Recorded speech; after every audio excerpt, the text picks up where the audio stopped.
I've heard. They were the duo no one saw coming.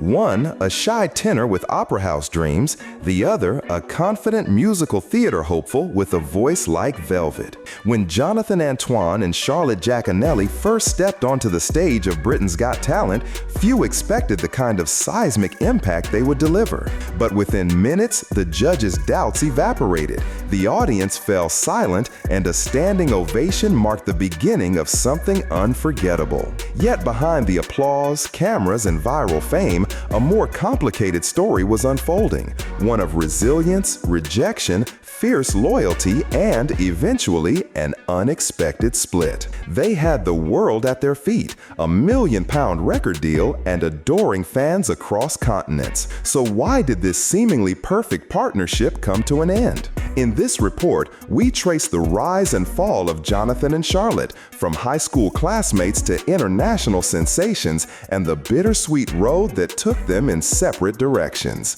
The truth, as it turns out, is far more layered than anyone imagined. Long before the television lights and roaring applause, Jonathan Antoine and Charlotte Giaconelli were just two teenagers in Chigwell, Essex, each carrying their own quiet burdens and big dreams. Charlotte, navigating the emotional upheaval of her parents' divorce, often found herself split between two households, forced to grow up faster than most kids her age. Music, introduced to her through early stage school classes, quickly became her outlet, her safe place in a world that often felt divided. Jonathan's world, though more stable at home, was no less complicated. Battling insecurity and isolation, he turned inward, immersing himself in classical music and finding comfort in the soaring arias of the opera greats. At West Hatch High School, he met teachers who saw more than just a shy boy.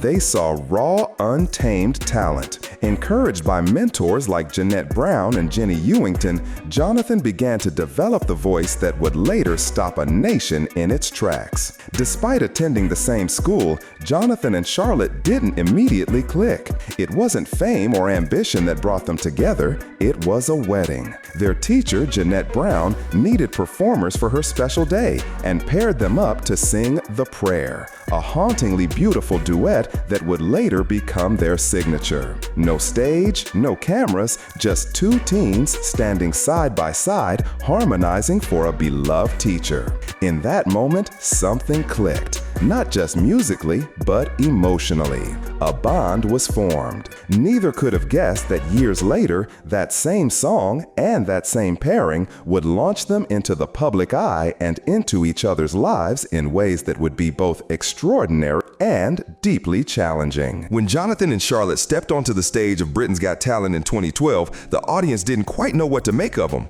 Jonathan, nervous, unassuming, and visibly anxious, stood beside Charlotte, who appeared more composed but equally aware of the stakes. First impressions were mixed. The judges exchanged glances, the crowd uncertain. And then came the performance. With trembling voices and unwavering focus, they launched into the prayer. In an instant, the atmosphere shifted. Jonathan's deep, operatic power rose like a storm, while Charlotte's warm, melodic tone anchored the piece with a quiet strength. It was unexpected, it was undeniable, and the reaction was electric.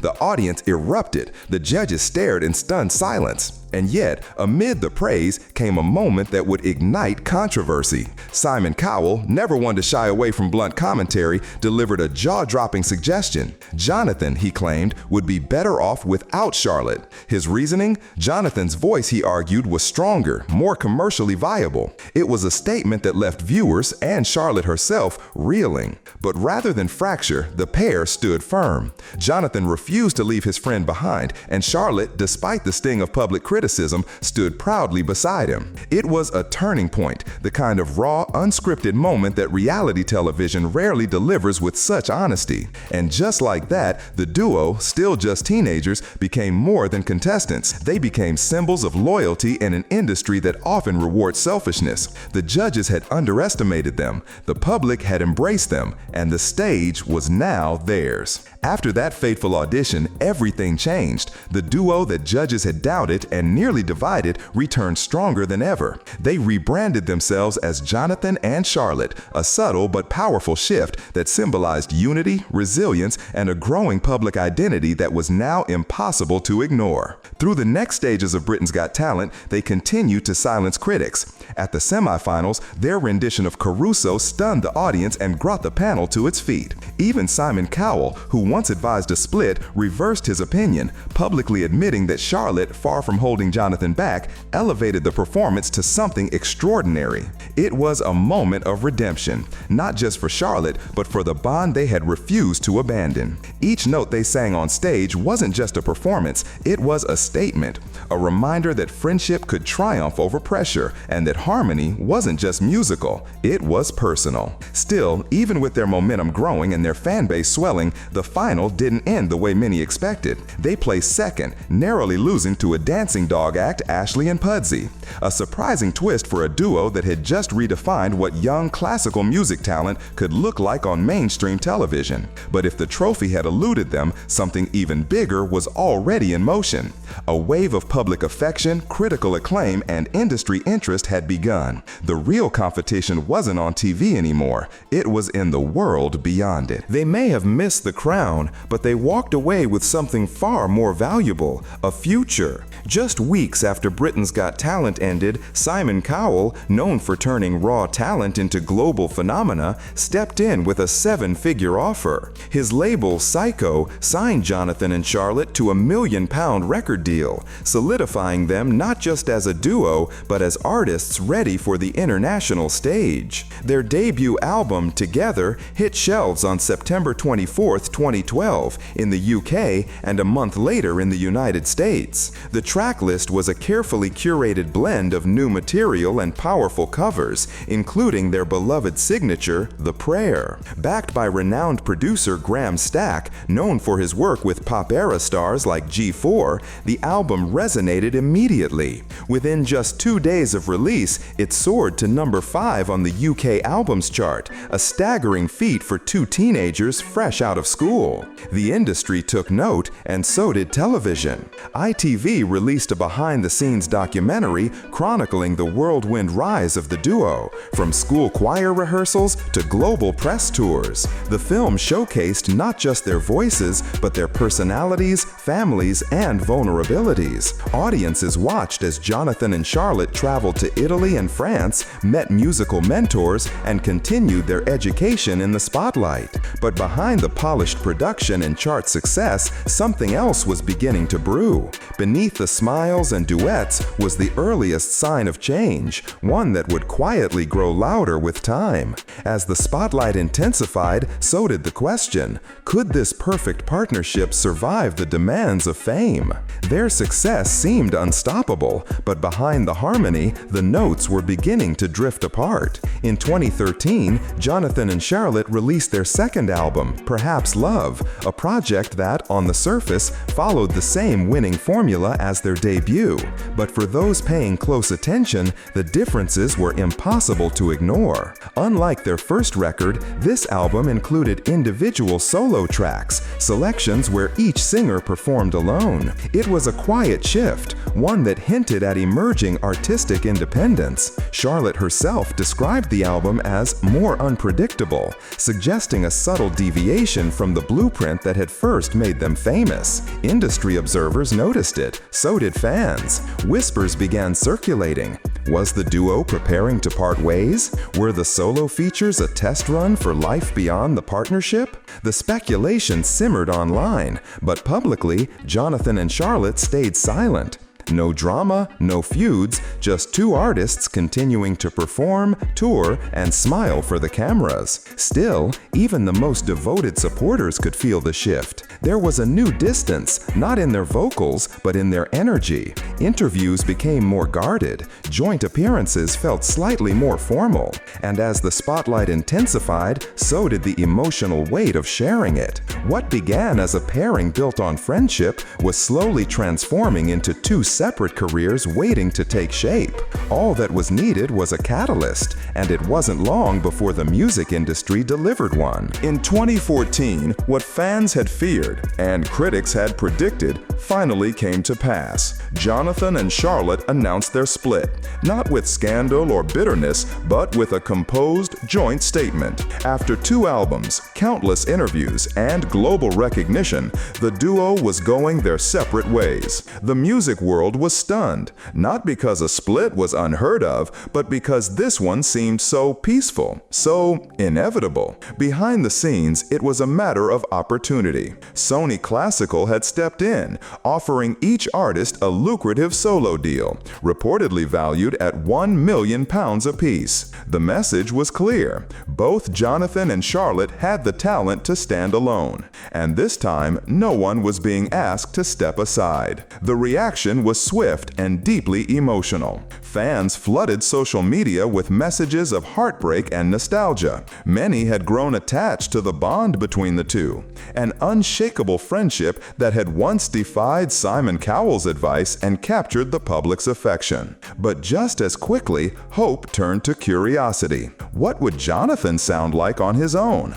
Could Charlotte thrive in the competitive world of musical theater? The questions now had room to breathe. What struck many was the lack of drama. There were no harsh words, no behind-the-scenes feuds leaked to tabloids. If anything, their split was characterized by mutual respect. But over time, that polite distance grew wider.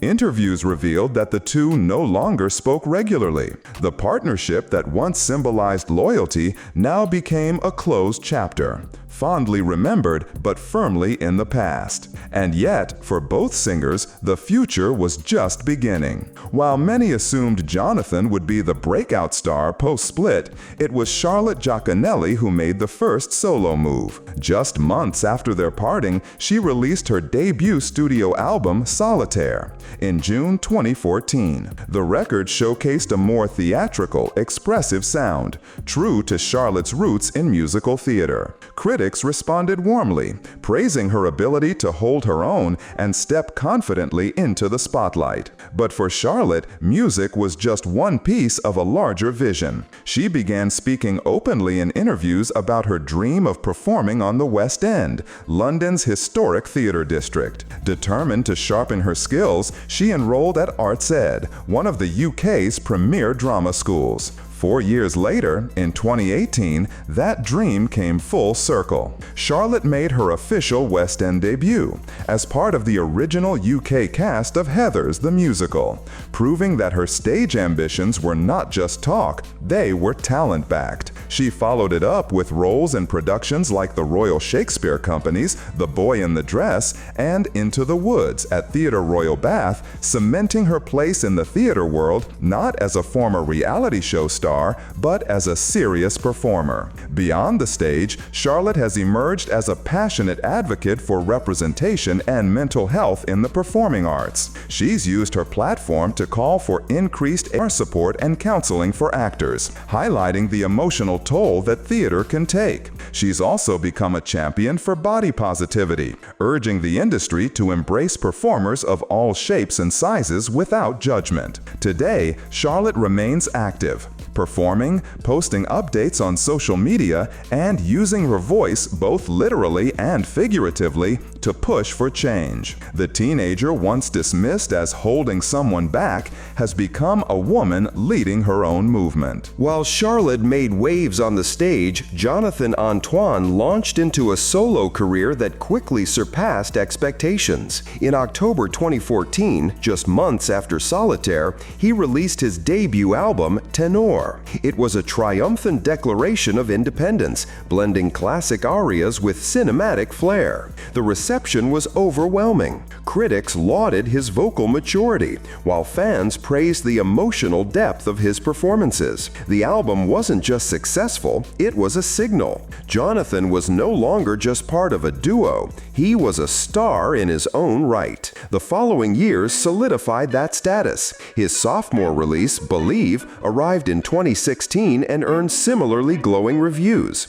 But more importantly, it opened doors. That same year, Jonathan crossed the Atlantic to headline his first solo concert in the United States, performing at the Thousand Oaks Civic Arts Plaza in California. The event marked a new phase of global recognition, and he embraced it. Tours followed, from grand UK venues to intimate North American theaters. One standout moment came in Canada, where he headlined a three-part concert series titled Beyond the Curtain, featuring an unexpected but charming repertoire. Disney classics reimagined with operatic richness. As his artistry expanded, so did his collaborations. He teamed up with Artist Share and worked alongside legendary songwriter Diane Warren on an ambitious project, By Request, the Diane Warren Songbook Volume 1. The album aimed to merge operatic elegance with pop songwriting, a creative fusion few could pull off convincingly. Jonathan did, but perhaps the most talked about change was not musical, it was physical. Over the course of his solo career, Jonathan quietly embarked on a health journey that would lead to a dramatic transformation. Shedding over 50 pounds, he later revealed that the decision was motivated not by image pressure, but by the desire for better well-being and stamina. The media took notice, but Jonathan kept his message clear. This was about health, not aesthetics. Through it all, he's remained reflective and sincere. In interviews, he speaks fondly of his past with Charlotte, admitting they rarely speak now, but leaving the door open for a reunion. "Of course I'd love to sing with her again," he once said. "There's something very special about what we created together." More than a decade has passed since Jonathan Antone and Charlotte Giaconelli first took the Britain's Got Talent stage, and though their careers have diverged, both artists remain fixtures in their respective worlds. Charlotte has embraced a multifaceted identity: theater performer, vocal powerhouse, and outspoken advocate. Her performances in Heathers, The Boy in the Dress, and Into the Woods have earned her a new generation of fans, many of whom never watched her television debut. Beyond the spotlight, she continues to push for better mental health resources in the performing arts, regularly using her social media platforms to encourage open conversations around wellness and inclusivity. Jonathan, meanwhile, has continued his ascent with grace and determination. From solo albums to international concerts, he has built a career that is both technically masterful and emotionally resonant. His fan base stretches across continents, and his repertoire, spanning opera, Disney, and Diane Warren classics, shows no signs of narrowing. His voice, once doubted by skeptics, is now celebrated as one of the most recognizable in modern classical crossover. Yet, despite their successes, fans have never stopped wondering, could there be a reunion? The question lingers in interviews, resurfaces on fan forums, and fuels quiet hope among those who still remember the magic of that first duet. Charlotte has remained silent on the matter.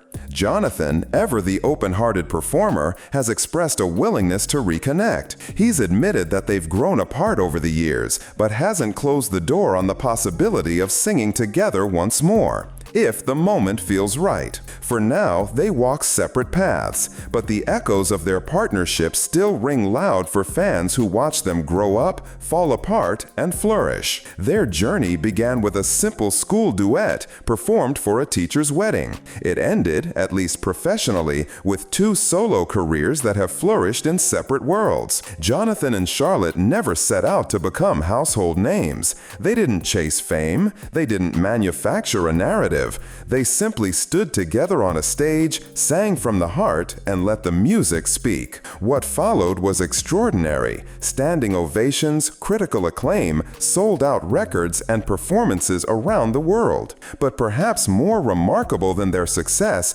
was the way they navigated it, with loyalty, maturity, and grace far beyond their years. Their split was not the product of ego or scandal, but of ambition and evolution. They outgrew the format, not the respect. And though the friendship seems to have faded quietly over time, the impact they left behind still resonates with fans who remember not just how they sang, but how they stood by each other when it mattered most. In an industry often driven by spectacle, Jonathan and Charlotte's story remains refreshingly human. It's about what happens when unexpected talent meets unwavering friendship, and how even the most beautiful partnerships must sometimes end so that individual greatness can emerge. Whether they reunite or remain apart, their legacy is already sealed. Two voices, one unforgettable moment, and a chapter in musical history that fans will never stop revisiting.